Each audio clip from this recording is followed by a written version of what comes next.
Yo, what's going on, everybody? This is Dylan Talk Sports. My name is Dylan. In this video, what we're going to be doing is we're going to be reacting to the Cleveland Browns versus Cincinnati Bengals Week 18 game, where the Cincinnati Bengals defeated the Cleveland Browns 31-14. Now, I know a lot of Bengals fans might be seeing this video or might be seeing the score, and they're already like, holy shit, you guys suck. You got beat by us. You are no good. You shouldn't belong in the playoffs, and all this stuff that I've seen on Twitter. Let's remember something, and this goes for the Browns fans. We were playing no starters. They showed the list before the game started. About, I want to say 20 players that were starting players, even though we have all these injuries, just the guys that we are starting at this current time going in the playoffs, 20 of them were not even playing. When the game was going on in the first half, I'm not gonna lie, I turned the game off about the beginning of the third quarter. So in the end of the fourth quarter, I saw some highlights on Red Zone, but I didn't really watch the game at that point, because I'm not gonna lie, in that first half, I just wanted somebody to just unplug the cord and just get this game over with. But what I'm gonna do is I'm gonna kind of go through and break down the game. We're gonna talk about Jeff Driscoll, the quarterback that played for the Browns today. He played better, I would say, in the second half, but that was because the Bengals kind of pulled their stars at that point. We're gonna talk about the defense and some of the backups that played today. They didn't play the best. I'm not gonna lie to you. Did Anthony Bell? He played okay. He had a pick. Very nerve-wracking pick he had to make. The offensive line did not look the best, like I said, until the second half when the starters got pulled from the Bengals. We're going to talk about that as well. But like I said, I'm going to kind of go through, break down the entire game, just give my honest opinion on kind of how I think the game went. Do I think the Browns have, I guess you could say, the backups ready to go for the playoffs for if some of our starters do get hurt in the playoffs, knock on wood. But we're going to kind of get into this. So if you're going to enjoy, make sure you go and drop a like. Be very much appreciated if you do so. And without further ado, let's get into it.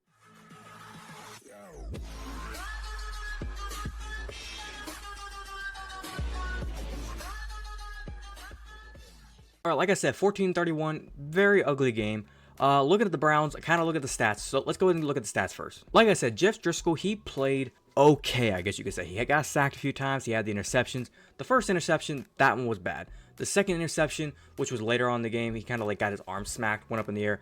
That one was not really on him per se. That's more of an offensive line thing, because if you give him the protection, he's not going to throw that pick. Looking at the run game, even with the backups in, Pierre Strong, he did it pretty good. Jeff Driscoll, he surprisingly enough, there was a couple of times where he had to scramble out of the pocket and he got some yards. There was actually one moment in the fourth quarter, and like I said, I understand the Bengals took their starters out, but we were playing without our starters as well. Jeff Driscoll actually did a couple re-options, and he took it down the sideline for about 5-10 yards each time. Jerome Ford came into the game in the second quarter. I don't know why he came into the game. It was very puzzling to me why he was even out there. Oh, we're gonna talk about some of the receivers. Speaking of which, you see the highlight over there. Anthony Bell went off, and once again, like I said, the Bengals starters went out in the fourth quarter. I think it was like the beginning of the fourth quarter, late third quarter. They kind of pulled them because they were already up like 31-7.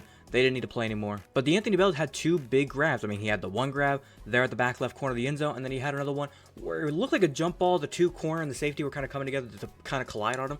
And he just jumped up. They both kind of collided at his hips. He caught the ball, walked in the end zone. Talking about the Browns defense, like I said, I mean, you look at some of these names. The only names that I recognize because like they're on the team a lot and actually playing on defense. Tony Fields, he plays a lot. Jordan Kusanik, he doesn't really play a lot. He's more of a special teamer. Anthony Bell plays a lot, but he's more of a defensive guy, special teamers. Alex Wright, he played pretty well today. He got a sack. You can see the number there. He got a sack, so he moved up to like, I think 5 sacks, 4.5, 5 sacks. Correct me if I'm wrong in the comments. Cameron Mitchell played as well, and Ronnie Hickman. Siaki Ika, I'm kind of confused what he was out there for, because we don't play him at all throughout the regular season, obviously, because we're trying to win games. He's more of a liability, I'm not going to lie. Siaki, I'm not trying to hurt your feelings, but the way you play is so slow. Like, I'm not going to lie.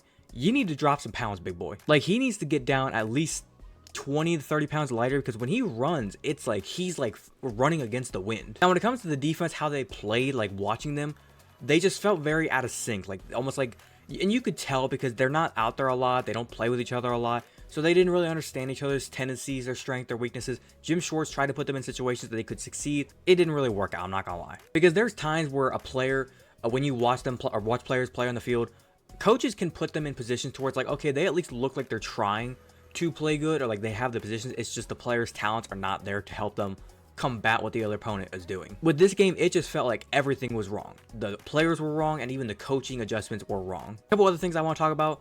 First up, when it came to the Bengals, Joe Mixon, he went off. I'm going to admit it. He went off 14 carries, 111 yards, a touchdown. He also had a receiving touchdown. He did good. I'll admit that. Here's the thing I want to point out to everybody.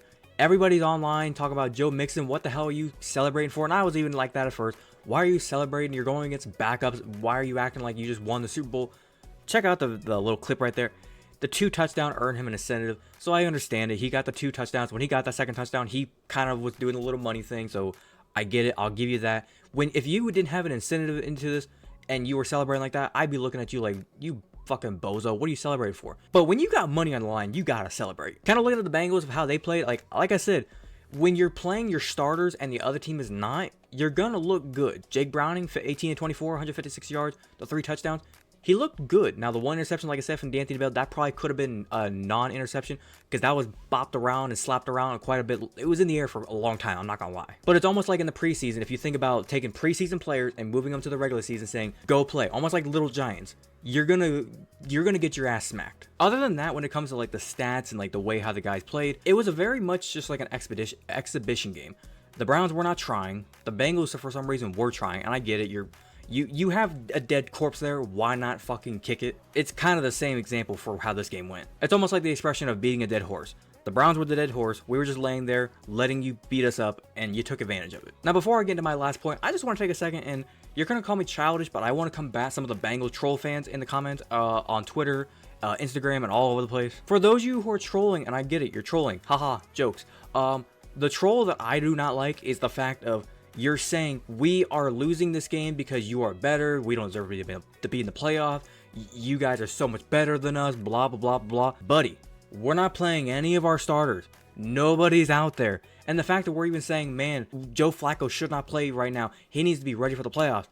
It's sad to say from a Browns fan, but it's true. We're saving our starters. Myles Garrett, Amari Cooper, Dalvin Tomlinson, Elijah Moore dressed, but he didn't play.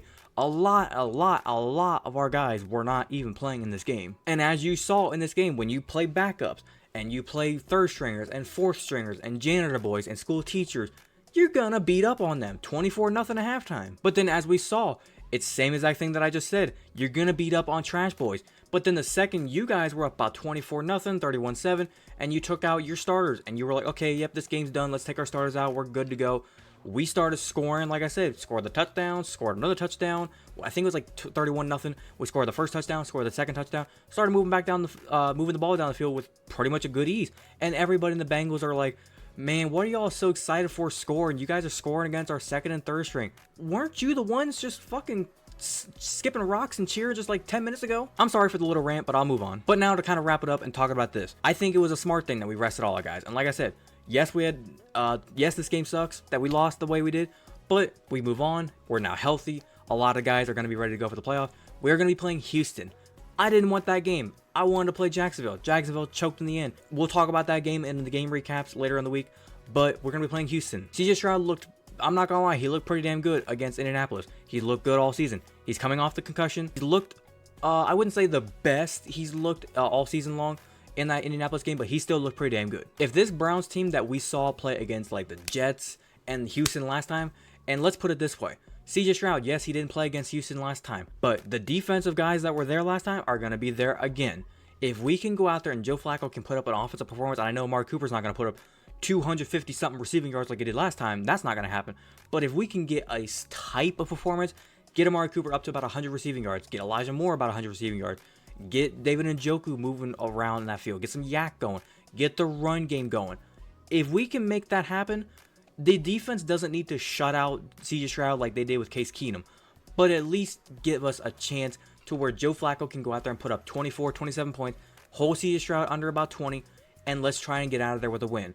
And obviously, let's stay healthy this week of practice. Let's not do anything crazy. Let's just do basic practice. Nobody needs to be going super ultra mega try hard this week in practice. We all know how great you are. You're all great players. Let's go get a win this week. But other than that, that's going to do it for today's video. That's been my full recap of the Cleveland Browns versus Cincinnati Bengals game week 18 game reaction. If you wanted to enjoy today's video, as always, make sure you go and drop a like on today's video. It'd be very much appreciated if you do so. If you wanted to watch the entire today's video, thank you very much. And you want to leave a comment down below on kind of how you think the game went. If you're a Browns fan or Bengals fan and you want to leave your opinion on kind of how the game went. If you think Jeff Driscoll should never touch a football in his life, like I do, leave it in the comments. If you think the Browns played okay even with the starters out there, I'm going to disagree with you. But anything like that, if you have an opinion on kind of how the game went and you want to leave it in the comment section down below, feel free to do so. If you're a fan of the content that I do post here and you want to go and hit that big red subscribe button, feel free to do so. And do not forget to hit that little notification bell to be notified the second I post. But without further ado, this has been Talk Sports. Have a great day. Peace.